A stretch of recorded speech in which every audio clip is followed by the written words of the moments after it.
बिस्मिल्लाहिर्रहमानिर्रहीम। इस वीडियो में हम chapter number 5 synchronous generator and chapter problem number 5.2 को सॉल्व करेंगे। तो आइए स्ट्रेट अवे हम क्वेश्चन पे चलते हैं। 5.2 2300 volt 1000 kVA 0.8 power factor lagging 60 hertz 2 पोल वाई कनेक्टेड सिंक्रोनस जनरेटर। अब यहाँ पे कुछ चीज़ें हम क्लैरिफाई कर लेते हैं। पहले तो ये वाई कनेक्टेड जनरेटर इस तरह से है, 3 जनरेटर्स कनेक्टेड हैं और वाई या स्टार कॉन्फ़िगरेशन में। जब भी हम वोल्ट देते हैं, यहाँ पे क्वेश्चन में दिया जाता है, तो वो लाइन टू लाइन वोल्टेज यानी 2300 वोल्ट वो इस लाइन और इस लाइन के दरमियान है, या इस लाइन और इसके दरमियान है, या किसी भी दो लाइन के दरमियान जो वोल्टेज है वो ये है 2300। और इसकी पावर है 100 kVA, power being supplied by the 3 generators. और इससे 2 पोल्स है और वाई कनेक्टेड है। बाकी ये कुछ पैरामीटर्स गिवन है, लॉसेस गिवन है, विंडेज लॉस है, कोर लॉस है। और अब field circuit has a DC. अब ये इसको अगर हम सिर्फ एक पोर्शन को अलहदा करके देखें तो वो कुछ इस तरह से बनता है ये, और उसके साथ अगर हम फील्ड को कनेक्ट करें तो ये फील्ड सर्किट है। तो यहाँ पे एक फील्ड के बारे में कह रहा है कि the field circuit has 200 volts और जो फील्ड करंट है वो 10 एम्पेयर करंट है। फिर ये क्वेश्चन है, ये हम एक एक करके देखेंगे जब आगे चलेंगे। साथ एक और भी चीज़ दिया है कि ओपन सर्किट कैरेक्टरिस्टिक्स, ये गिवन है फिगर 5.1 में। तो ये पहला क्वेश्चन है, पार्ट ए को हम देखते हैं। How much field current is required to make V T equal to 2300। तो 2300 तो उसने दिया हुआ है। अब इसमें सिर्फ हमें ये देखना है कि फील्ड करंट हमें कितने रिक्वायर्ड है। तो when the generator is running at no load, तो स्ट्रेट अवे हम चले जाएंगे इसके जो ओपन सर्किट कैरेक्टरिस्टिक्स कर्व है उसके ऊपर। और ये कर्व हमेशा बिटवीन फील्ड करंट एंड जो 3 फेज वोल्टेज यानी line to line voltage at no load पे के क्रॉस ये प्लॉट किया जाता है, इसीलिए इसको ओपन सर्किट कहा जाता है, open circuit terminal voltage.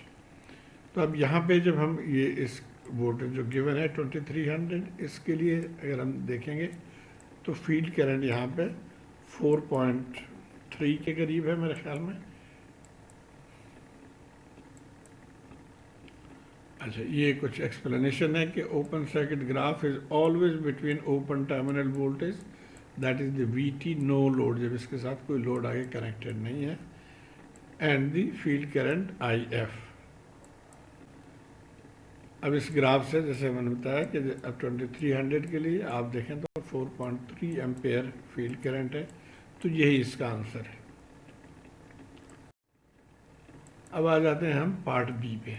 What is the internal generated voltage of this machine eight the rated condition.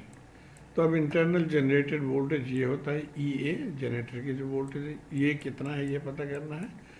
लेकिन साथ वो कह रहा है एट दी रेटेड कंडीशन। अब रेटेड कंडीशन क्या है ये हम देखते हैं यहाँ पे। Rated condition means at rated power voltage and current, यानी जो क्वेश्चन में गिवन है वो सारे रेटेड पैरामीटर्स हैं। और इस केस में ये दिए हुए रेटेड यानी वोल्टेज ये है, पावर ये है, पावर फैक्टर है, तो ये चीज़ें।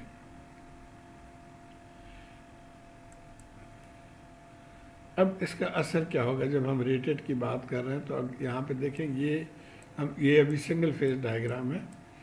तो सिंगल फेज के जो आउटपुट वोल्टेज है या फेज वोल्टेज है उसको हम V5 कहते हैं। और उसके बाद यहाँ पे करंट की वजह से जो गिवन करंट है इसमें जो इसमें ड्रॉप्स होंगे, इसमें वोल्टेज ड्रॉप्स, तो इन तीनों को मिला के तो हमारा जनरेटेड वोल्टेज है। वही इस इक्वेशन में कह रहे हैं कि ई ए जनरेटेड जो है वो वी फेज या वी टर्मिनल, और drop in the armature resistance and drop in the armature reactance. अब सबसे पहला सवाल ये है कि आई ए कितना है।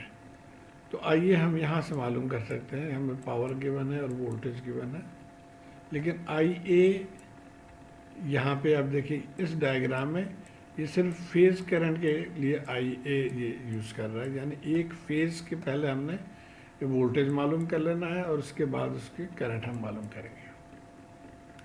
तो इस चीज़ को समझने के लिए मैं इस डायग्राम का सहारा लूँगा। आप just to recall, star connection में देखिए फेज वोल्टेज और लाइन वोल्टेज में फ़र्क होता है। फेज वोल्टेज सिर्फ एक फेज के दरमियान है और line voltage actually line to line है। तो ये बड़ा है और इनमें आपस में रिलेशन क्या है कि फेज वोल्टेज कम है और लाइन वोल्टेज को जब आप √3 से डिवाइड करेंगे तो वो फेज वोल्टेज के बराबर आ जाता है। इसमें फेज करंट और लाइन करंट सेम है, ये स्टार कनेक्शन है इसमें। तो अब पावर, टोटल पावर जो है वो 3 इंटू फेज पावर से हम इसको निकाल लेंगे तो आसानी से निकल सकता है। और 3 इंटू फेज पावर का मतलब है वी फेज और आई फेज और कॉस थीटा।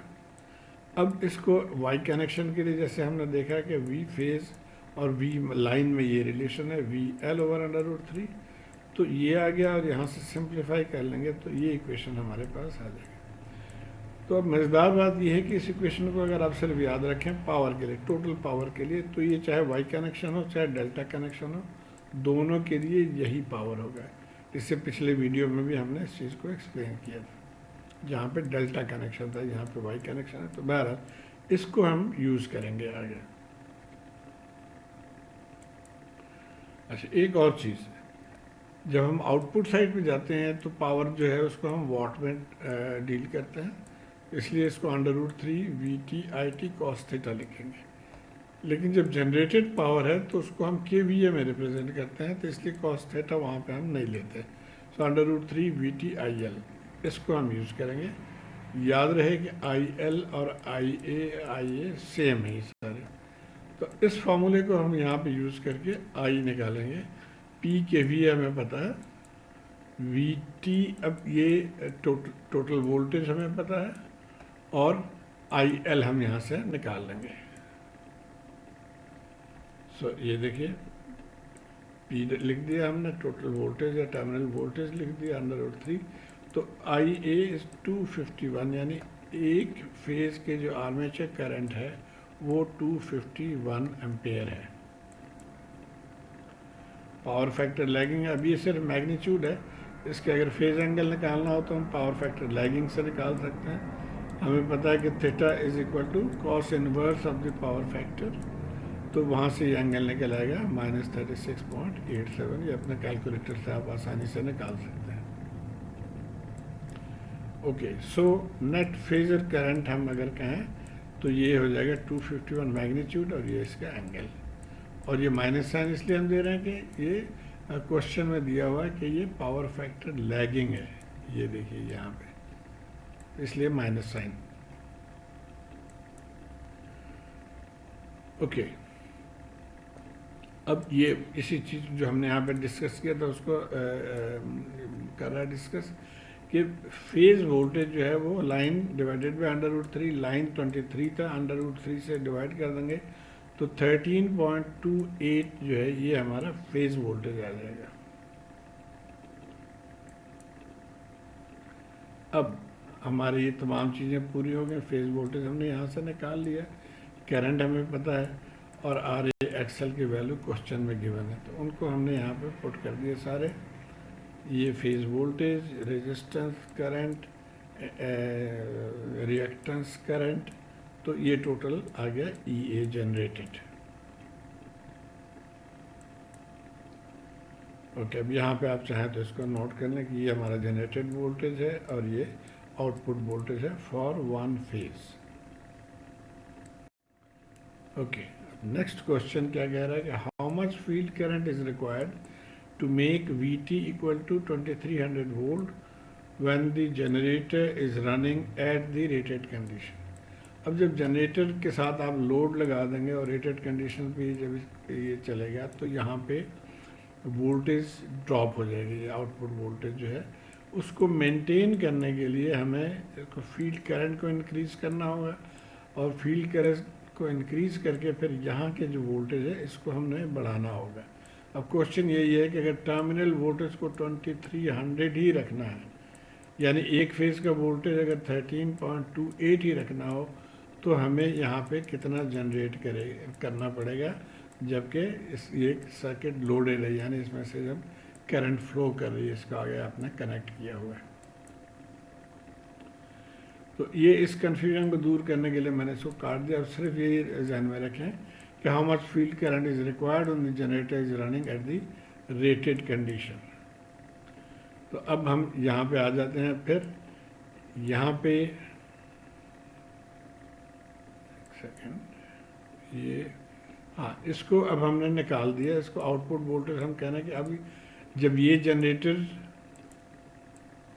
1537 वोल्टेज प्रोड्यूस करे, तो हमारी चूँकि ये ग्राफ जो है ये नो लोड पे है, तो नो लोड पे हमने इसको देखना है कि अगर हम लोड ख़त्म कर दें तो तब भी ये जनरेटेड वोल्टेज ने उतना ही रहना, क्योंकि फील्ड करंट तो हमने फिक्स कर दिया। तो 1537 के लिए इसको देखेंगे। 1537 चूँकि एक सिंगल फेज़ का है, ये ग्राफ लाइन टू लाइन के लिए यानी 3 फेज़ के लिए, तो इसको हम लाइन टू लाइन के लिए कन्वर्ट करेंगे, यानी √3 से मल्टीप्लाई कर देंगे इसका। तो ये √3 से जब हमने मल्टीप्लाई कर दिया तो ये आ गया 2662। अब इसको हम इस ग्राफ पे देखेंगे कि 2662 के लिए करंट क्या है। तो यहाँ पे देखें तो ये 5.9 के करीब जो है ये करंट है। सो VT ओपन 2662 हो गया यहाँ से, और ग्राफ से जाके देखेंगे तो फील्ड करंट 5.9 है। तो ये पोर्शन स्लाइटली ट्रिकी है, लेकिन आप अगर एक आध दफ़ा इसको गौर करें देखें तो ये आसान हो जाएगा, क्योंकि इसके लिए हमने यहाँ पे वोल्टेज जनरेट किया, और नो लोड सर्किट पे जाने के लिए, ओपन सर्किट पे जाने के लिए इसको हमने हटा दिया यहाँ से लोड को, तो यही वोल्टेज रहा। तो ये आउटपुट पे भी यही वोल्टेज आ जाएगा, और इसको 3 फेज़ में जब आप √3 से मल्टीप्लाई कर लेंगे तो ये 3 फेज़ के लिए लाइन टू लाइन वोल्टेज हो गया। इसको हम यहाँ से देख के तो करंट निकाल सकें। ओके, अब जो है part D, how much power and torque must the generators prime mover be capable of supplying. I am sure आपको प्राइम मूवर का कॉन्सेप्ट है। प्राइम मूवर बेसिकली क्या, ये जनरेटर है, इसको घुमाने के लिए अब आप चाहे तो इसको टरबाइन से घुमाएं, चाहे आप हवा की चक्की से घुमाएं, पानी से इस टरबाइन को घुमाएं। तो बहरहाल अब ये पूछ रहा है कि प्राइम मूवर कितना यहाँ पे पावर और टॉर्क इसको सप्लाई कर रहा है, यानी इस जनरेटर की इनपुट पावर कितना है और इनपुट टॉर्क कितना है। Okay, so the input power to this generator is equal to the output power plus losses. अब ये आउटपुट पावर हमने देख लिया था, हमारे पास हमें इसका पता है। इसमें अगर ये लॉसेस हम तमाम ऐड कर देंगे तो ये इनपुट पावर आ जाएगा। ये हमारे पावर फ्लो डायग्राम से हम इसको निकाल सकते हैं। अब ये लॉसेस कौन कौन से हैं, ये इसको कॉपर लॉस कहा जाता है, ये कोर लॉस है, फ्रिक्शन विंडेज लॉस है, और स्ट्रे लॉस है। तो कुछ तो इसमें दिए हुए पी आउट, जैसे ये KVA था, अब आउट चूँकि वाट में होगा तो इसको हमने पावर फैक्टर से मल्टीप्लाई कर दिया तो 800 किलो वाट हो गया।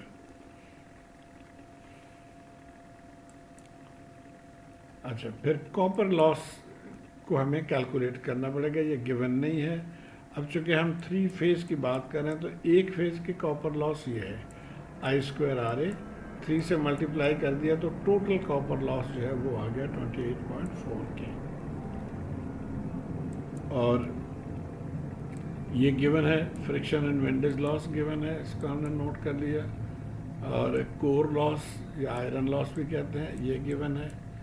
और स्ट्रे लॉस गिवन नहीं है, तो हम इसको एज्यूम करेंगे कि ये 0 है। तो तमाम लॉसेस हमारे पास आ गए हैं और आउटपुट पावर आ गया। इन सबको ऐड करके हम इनपुट पावर निकाल सकते हैं। तो ये इनपुट पावर आ गया 870.4 किलोवाट। ओके, अब अगला सवाल, अच्छा, therefore the prime mover must be capable of supplying this much kilowatt. जो इनपुट पावर रिक्वायर्ड है उसी वो पावर कम से कम प्राइम मूवर उतना पावर इसको हर हालत में सप्लाई करना है। अब यहीं से हम टॉर्क इक्वेशन निकाल लेंगे। टॉर्क आपको आई एम श्योर याद होगा। टॉर्क के लिए हमें स्पीड चाहिए या ओमेगा चाहिए होता है, तो हम पहले स्पीड निकाल लेंगे। अब ये चूँकि 2 पोल जनरेटर है और 60 हर्ट्ज फ्रीक्वेंसी है, ये हमारा स्पीड का फॉर्मूला है, तो यहाँ से निकल आएगा 360 100।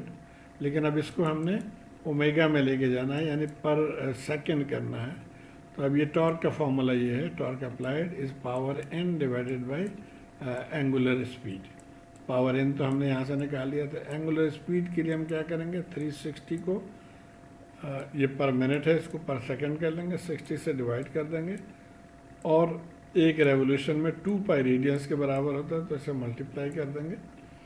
तो अब जब आप इसको सॉल्व कर लेंगे तो अप्लाइड टॉर्क आ जाएगा 2310 न्यूटन मीटर। तो ये दोनों चीज़ें आगे, पावर और टॉर्क। सो फाइनली ये कह रहा है to construct a capability curve of this generator. और कैपेबिलिटी कर्व एक्चुअली इसकी लिमिटिंग कर्व आप इसको कह सकते हैं, जिसके आगे ये जनरेटर ऑपरेट नहीं कर सकता, जो लिमिट्स इसके हैं। तो इसको कैसे प्लॉट करेंगे, मैं इसके डिटेल में नहीं जाऊंगा, इस काफ़ी लेंथी डिस्कशन है, बुक में आपके गिवन है। प्राइमरीली आप जहन में ये रखें कि जो रोटर की हीटिंग है या स्टेटर की हीटिंग और रोटर की हीटिंग जो है, इनकी वजह से एक लिमिट सेट किया हो जाता है, जिससे आगे आप जा नहीं सकते। इसके अलावा अगर कोई एक्सटर्नल लिमिट्स हैं तो वो भी आप इसको इनकॉर्पोरेट कर लेते हैं। तो इसके लिए ग्राफ प्लॉट किया जाता है। तो सब 2-3 पॉइंट्स हमने सिर्फ जहन में रखने हैं। ये रोटर करंट के 2 पॉइंट्स हैं। रोटर करंट के एक तो रेडियस है जो कर्व आप ड्रॉ करेंगे, और उसके ओरिजिन पॉइंट्स है। तो इस फॉर्मूले से हम इसके ओरिजिन पॉइंट को निकालते हैं। तो ये फॉर्मूला है, इसमें हमारे पास ये वैल्यूज़ तमाम हैं, गिवन है, कैलकुलेटेड है। तो ये जैसे आप देखिए यहाँ पे 3 हो गया, वी फेज़ हमने अभी कैलकुलेट किया था 1328 है, एक्सेस गिवन है। तो ये आ गया कि ओरिजिन कहाँ पे होगा, -4810 kVAR पे। तो इसका मतलब क्या हुआ कि अब अगर ये देखें एक एक्सेस लाइन है, हम इस पर चलते जा रहे हैं माइनस की तरफ, तो ये पॉइंट है 4810, ये हमारा ओरिजिन है। यानी यहाँ से आप रेडियस ड्रॉ करेंगे, सर्कल ड्रॉ करेंगे ऑफ अ रेडियस। अब वो रेडियस क्या होगा, आर्मेचर करंट जो है उसको DE फॉर्मूला है उसका ये। तो ये रेडियस यहाँ से निकाल लेंगे। रेडियस की वैल्यू क्या है, DE = 3V5 EAXS। अब इनके वैल्यूज़ भी हमें पता है, तो ये वैल्यूज़ हम पुट कर देंगे तमाम, और यहाँ से आ गया 5567 kVA। तो यहाँ से 5567 kVA के रेडियस को हम एक ड्रॉ करेंगे to find the armature current limits. तो वो कुछ इस तरह से आ जाएगा। ये अब हमारा लिमिट है, इससे ऊपर आगे नहीं जा सकता, इसके अंदर अंदर हमने रहना है। तो ये तो हो गया रोटर की वजह से। अब आ जाते हैं हम स्टेटर की वजह से क्या लिमिटेशन है। तो स्टेटर की ये फॉर्मूला है कि स्टेटर पावर आप इससे निकालेंगे, या इसके रेडियस जो है वो उसकी वैल्यू यहाँ से निकालेंगे, 3 टाइम्स दी पावर, आप समझें। सो 3 और ये मल्टीप्लाई कर दिया हमने, तो 100 kVA स्टेटर करंट की रेडियस है। और प्लॉट कहाँ से करेंगे, ओरिजिन से करेंगे, यानी दिस से दी ओरिजिन। तो यहाँ से 100 kVA पे 1000 kVA पे हमने ये एक सर्कल प्लॉट कर दिया। अब आप इस साइड पे बेशक ना जाएं, यहाँ से। तो अब देखिए एक लिमिट ये हो गया और एक लिमिट ये है, यानी अब इससे ऊपर हम नहीं जा सकते और इससे राइट साइड पे हम नहीं जा सकते। इसी तरह जो यहाँ पे आएगा इससे लेफ़्ट पे हम नहीं जा सकते। तो ये हमारा जो है कैपेबिलिटी कर्व है, और इसको अगर हम नीटली ड्रॉ करें तो कुछ इस तरह से हो जाएगा कि ये हमारी कैपेबिलिटी कर्व की लिमिट है। इसको यहाँ भी तक भी आप लेकर आ सकते हैं, ड्रॉ कर लें। तो इससे एक आइडिया हो जाएगा कि क्या हमारी ऑपरेटिंग लिमिट्स है।